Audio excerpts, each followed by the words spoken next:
देखकर मुस्कुराती है, नजर से दिल तड़प रहता है, और जब चोट दिल पे लगती है तो बड़ा होता, बहुत बड़ा होता है।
बस हमारे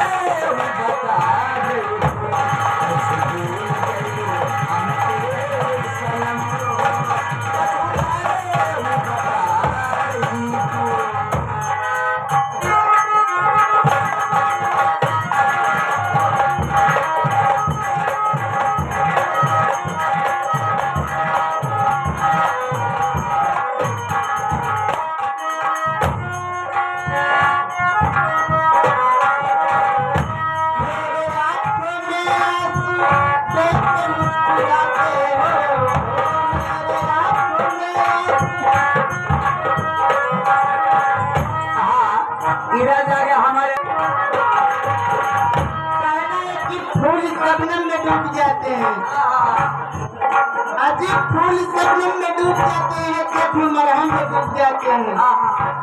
जब कोई आश्रय नहीं मिलता तो हम आपके गम में डूब जाते हैं। क्या बात है।